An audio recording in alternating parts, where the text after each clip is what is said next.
Assalamu alaikum dear students. Today I will discuss romantic age in English literature. Before starting my video, please subscribe my channel and like my video. आज की मेरी video romantic as per है. इससे पहले मैं तमाम eras पर lecture बना चुकी हूँ. जिसने नहीं देखी वो जाके देख सकता है. रोमांटिक एज 1798 में बेसिकली स्टार्ट हुई.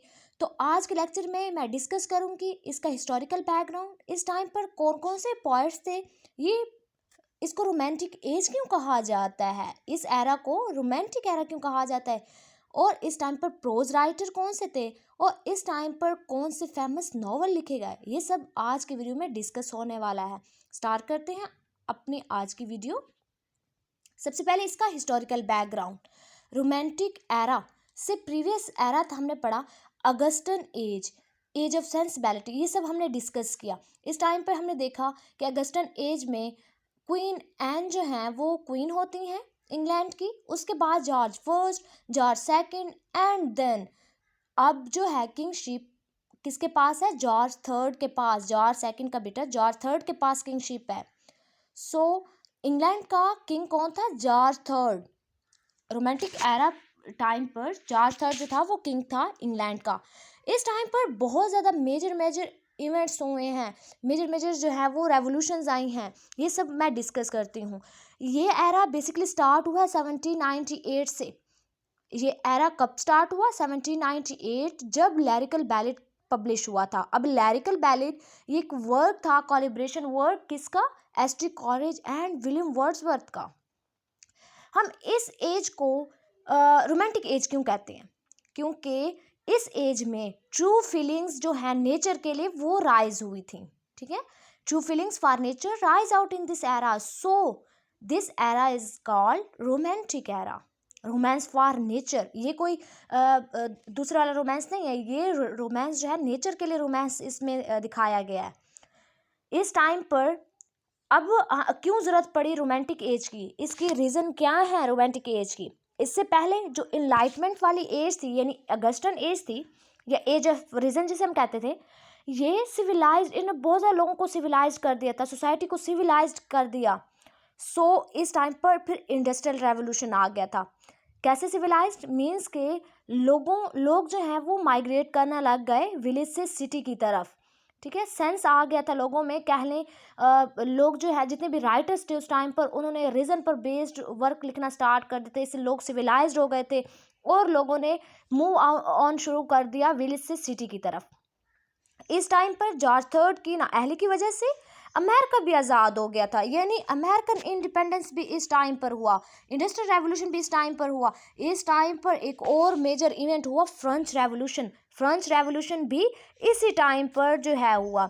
इस सब के बाद इस टाइम के जो राइटर्स थे उन्होंने ये सोचा, ये सब क्या रीज़न है कि क्यों ऐसा हो रहा है कि अमेरिका भी इंडिपेंडेंट हो गया, इंडस्ट्रियल रेवोल्यूशन और फ्रेंच रेवोल्यूशन भी हुआ, इसका क्या रीज़न है. तो इस टाइम पर इन लोगों ने फील किया, इस टाइम के राइटर्स ने फील किया बेसिकली कि यहाँ पर लोगों में इमोशन बिल्कुल डिस्पेयर हो गए हैं, इमोशंस गायब हो गए हैं. क्यों, क्योंकि उससे पहले बेस्ड जो राइटर्स थे वो सारे रीज़न पर बेस्ड थे, वो रीज़न पर लिखते थे, उनका मेन थीम रीज़न होता था. सो इन्होंने कहा कि रीज़न का पढ़ते पढ़ते या रीज़न को लिखते लिखते यहाँ के लोगों के अंदर जो इमोशंस हैं वो गायब हो गए हैं, लोग नेचर से बहुत दूर हो गए हैं. तो इन्होंने सोचा कि इस टाइम के राइटर्स ने सोचा कि लोगों में इमोशंस वापस लाना पड़ेंगी. सो इन्होंने इमोशन पर लिखना स्टार्ट कर दिया, इन्होंने नेचर पर लिखना स्टार्ट कर दिया. सो इस टाइम के जितने भी राइटर्स थे उनका मेन थीम क्या होता था, नेचर. कुछ राइटर्स ने सुपर नेचुरल पर भी लिखा, सुपर नेचुरल एलिमेंट भी डालने की कोशिश की है. सो इस टाइम के मेन थीम मैं आपके साथ डिस्कस करती चलूँ कि इस टाइम पर मेन थीम क्या होता था, subjectivity, individualism, freedom from rules, solitary life and spontaneous. इस तरह के थीम्स जो हैं इस टाइम के वर्क में लिखे जाते थे. ये सब था इस टाइम का हिस्टोरिकल बैकग्राउंड. अब हम डिस्कस करते हैं इस टाइम का लिटरेचर के, इस टाइम में कैसे पोइट्री जो है वो लिखी गई, कैसे कैसे पोइट्स थे. तो सबसे पहले हम डिस्कस करेंगे पोइट्री को. Poets of the romantic age. Romantic age के पोइट्स टू जनरेशन में डिवाइडेड हैं, first generation and second generation.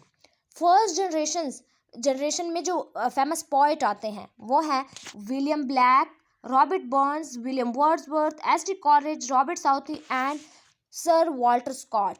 And second generation में Lord Byron, P B Shelley and John Keats. इस तरह के फेमस पोइट इस टाइम पर आए। सो इसलिए इसको ग्रेट एरा कहते हैं in English literature. Romantic as में बहुत अच्छा वर्क लिखा गया, बहुत अच्छे अच्छे राइटर्स थे।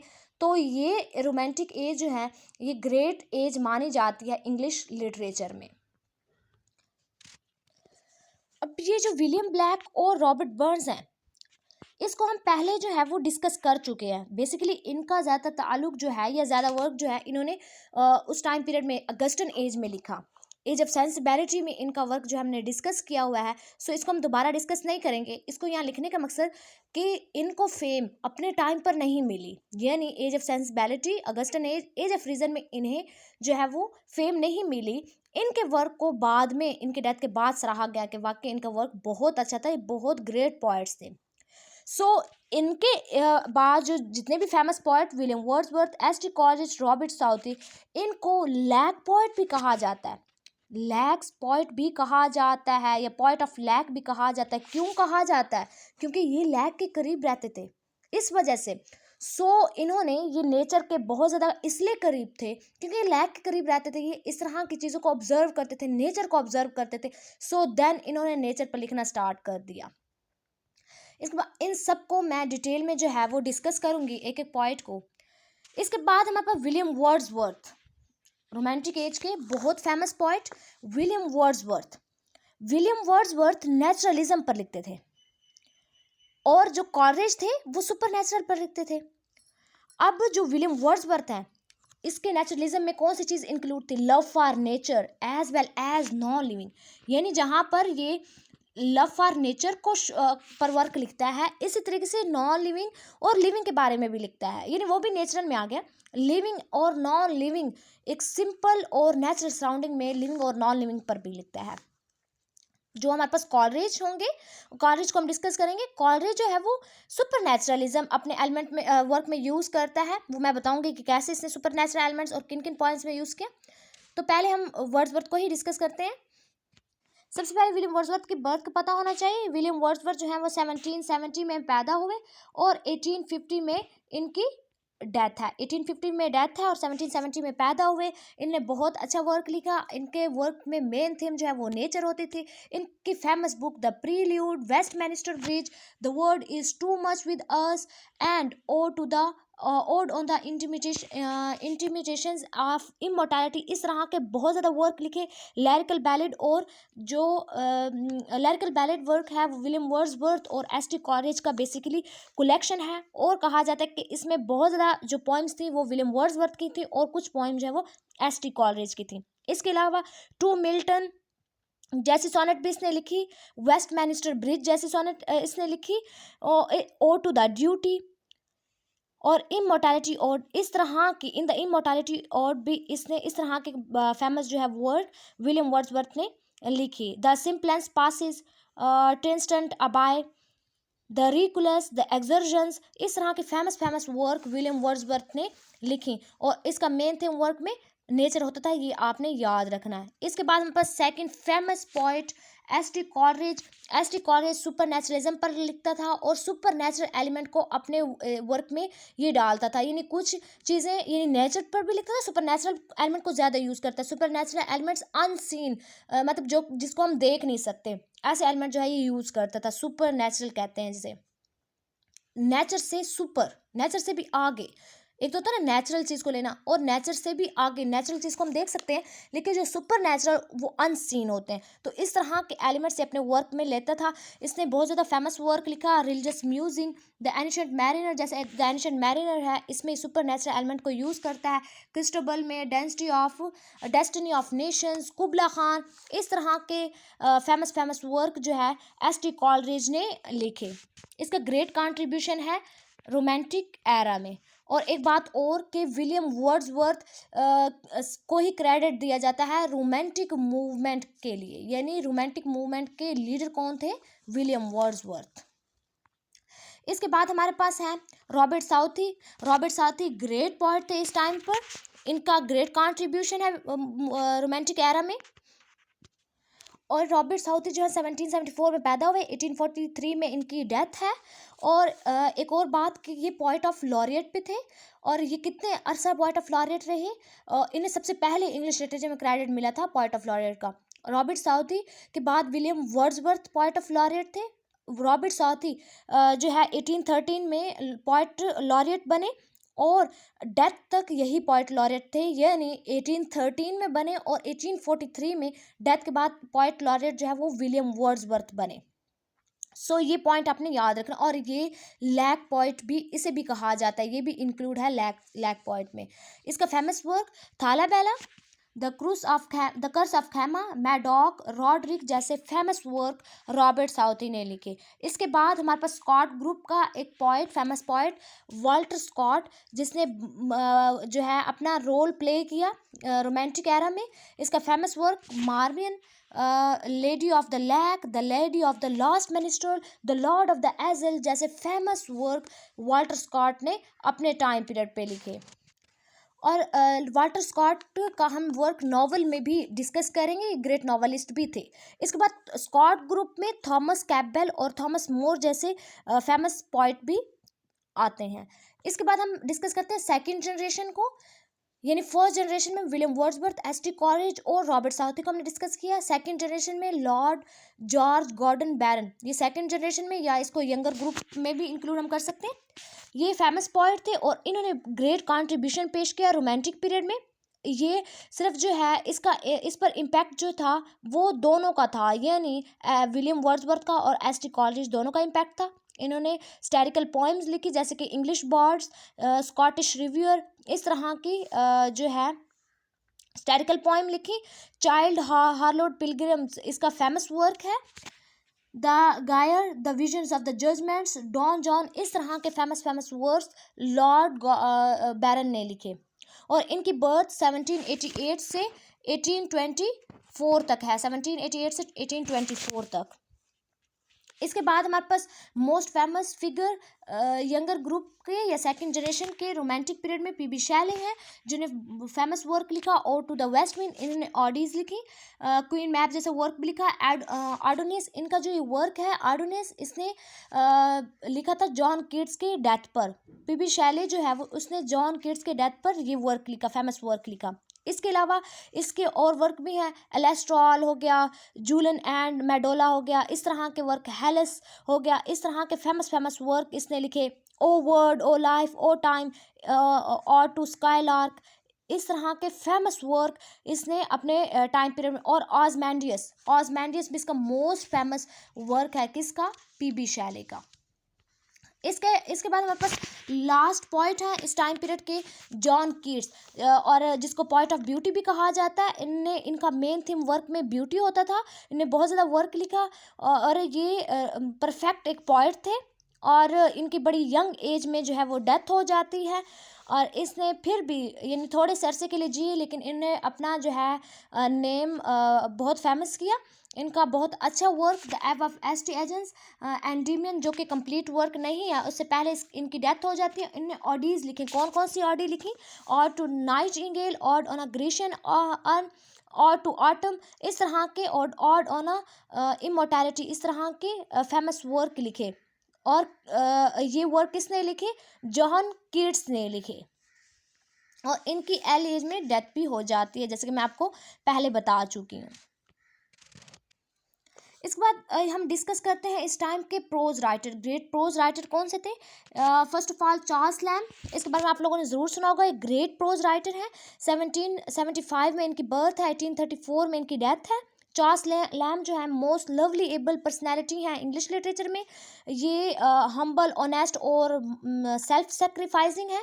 ये कैसे हमें पता चला कि सेल्फ सेक्रीफाइसिंग? इन्होंने शादी नहीं की। क्यों नहीं की थी? अपनी बहन की वजह से, कि इनकी एक एल्डर सिस्टर थी, इनसे 10 ईयर्स सीनियर थी, जो कि अनमैरिड थी, इनके पास रहती थी। सो इनकी उस बहन की वजह से इसने फिर शादी नहीं की थी। और उस मेंटली वो जो है इसकी सिस्टर ठीक भी नहीं थी। सो इसने अपने लाइफ को डिवोट कर दिया था अपनी सिस्टर के लिए।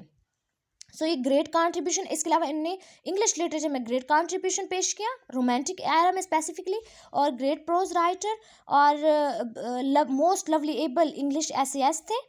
और ये जो जोहनसन जैसे इंग्लिश ऐसे फेमस राइटर कह लें, जोहनसन वो जैसे चाहते थे कि इंग्लिश ऐसे लिखना चाहिए, इसी तरीके से चार्ल्स लैम्ब ने लिखा, और इसलिए इनको ज़्यादा जो है फेमस माना जाता है। किसको? चार्ल्स लैम्ब को।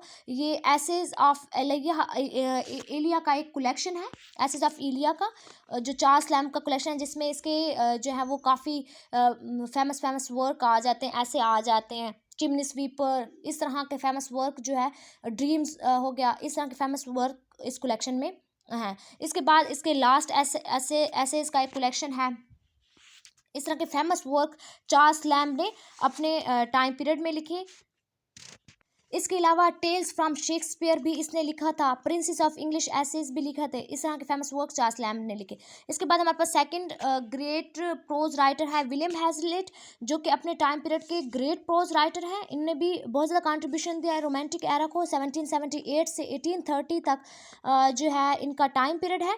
और ये हैजलिट से इनकी लैम्ब से इनकी पर्सनैलिटी टोटली जो है वो अपोजिट थी, और ये वेलन टेम्पर का बंदा था, यानी स्ट्रॉन्ग लाइक्स और डिसलाइक रखता था। सो ये हैजलिट बाद में इसकी जो है थोड़ी बहुत फ्रेंडशिप भी हो गई थी लैम्ब के साथ। और विलियम हैजलिट ने फेमस वर्क लिखा, the spirit of an age, characters of Shakespeare's plays, table talk, इस तरह के फेमस वर्क जो है लिखे किसने?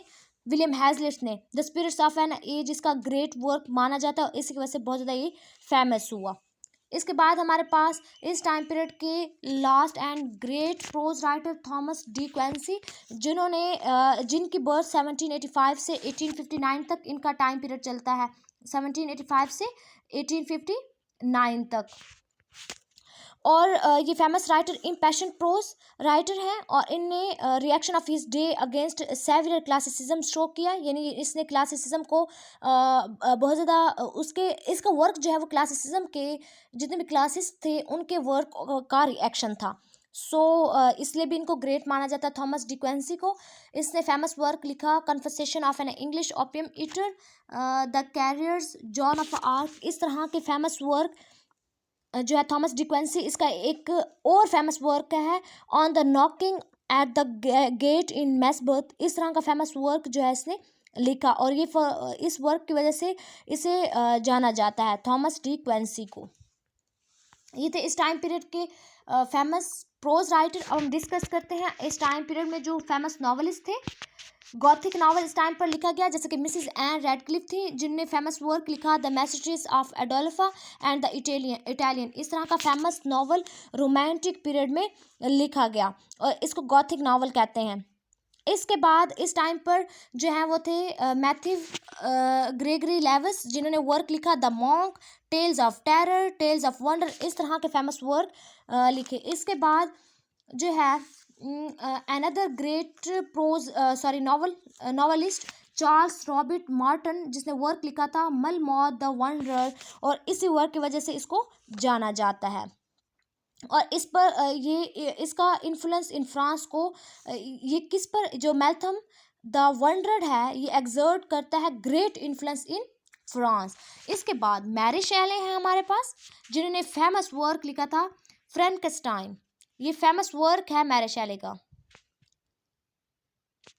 इसके बाद हमारे पास है मोस्ट फेमस नॉवलिस्ट इस टाइम पीरियड पर जेन ऑस्टन, फेमस नॉवलिस्ट जिनने बहुत अच्छा वर्क लिखा, pride and prejudice, sense and sensibility, एमा, नॉर्थ एंगर जैसे फेमस वर्क लिखे। किसने? जेन ऑस्टन ने। इनकी लाइफ बेसिकली बहुत ज़्यादा स्ट्रिक्ट थी, लेकिन फिर भी इन्होंने बहुत अच्छा कंट्रीब्यूशन पेश किया रोमांटिक एरा में, और इनके वर्क की वजह से, प्राइड एंड प्रेजुडिस की वजह से इनको बहुत ज़्यादा फेम मिली। सेंस एंड सेंसिबिलिटी भी इसका बेसिकली बहुत ज़्यादा फेमस वर्क है। इसके अलावा इन्होंने मैंसफील्ड पार्क जैसे वर्क भी लिखे, और ये एक नैरो फील्ड में इसके वर्क जो हैं जेन ऑस्टन के, as a novelist Jane Austen work in narrow field. So इनकी लाइफ एक स्ट्रगलिंग लाइफ थी, बहुत ज़्यादा सफरिंग लाइफ थी। इसके अलावा हमारे पास इस टाइम पीरियड के ग्रेट नॉवलिस्ट और last novelist sir Walter Scott, जिसे हम एज अ ग्रेट पोइट भी डिस्कस कर चुके हैं। ये जेन ऑस्टन से बहुत ज़्यादा डिफरेंट। वाल्टर स्कॉट के वर्क हम डिस्कस करते हैं। ग्रेट वर्क इन्होंने लिखा Guy Mannering antiquary, the heart of Midlothian, old mortality. इस तरह के great work sir Walter Scott ने अपने टाइम पीरियड में लिखे। इसके बाद हम डिस्कस करते हैं इस टाइम पीरियड का करेक्टरिस्टिक्स ऑफ रोमांटिसिज्म। ये इम्फेसाइज करते थे इमोशन एंड इंडिविजुअलिज्म पर, जैसे कि हम पहले डिस्कस किया कि इमोशंस पर लिखते थे, क्योंकि इससे पहले वाली एज थी वो एज ऑफ रीजन थी, लेकिन ये लोग इमोशंस पर लिखते थे। Imaginations and creativity, rejection of industrialisation and urbanisation, यानी इन अपने वर्क में इन्होंने इंडस्ट्रियलाइजेशन और अर्बनाइजेशन को रिजेक्ट किया है। इसके अलावा इनका जो हमने इंटरेस्ट देखा वो सुपर नेचुरल, यानी इसमें काफ़ी राइटर ऐसे थे जो सुपर नेचुरल पर लिखते हैं। उन्होंने जैसे कि एस.टी. कॉलरिज अपने वर्क्स में यूज़ किया। ये इंट्रोस्पेक्शन एंड इनिट्यूशंस पर जो है वो फोकस करते थे, यानी ये चाहते थे कि इंसान को अंदर से इंटरनल आवाज़ से इंसान को ऐसे ले लें कि इंसान के अंदर के जो इमोशंस हैं उसको लेने चाहिए, हमें उसको एक्सप्लोर करना चाहिए कि इंसान अंदर से चाहता क्या है। ये सब थे इस टाइम पीरियड के करेक्टरिस्टिक्स फेमस। हमने इस टाइम के पीरियड के पॉइंट्स जो थे उसको डिस्कस किया, ग्रेट प्रोज को डिस्कस किया और ग्रेट नॉवेलिस्ट को डिस्कस किया। आई होप आपको आज का लेक्चर समझ में आया होगा। Thanks for watching my video. Please like, subscribe and share my videos.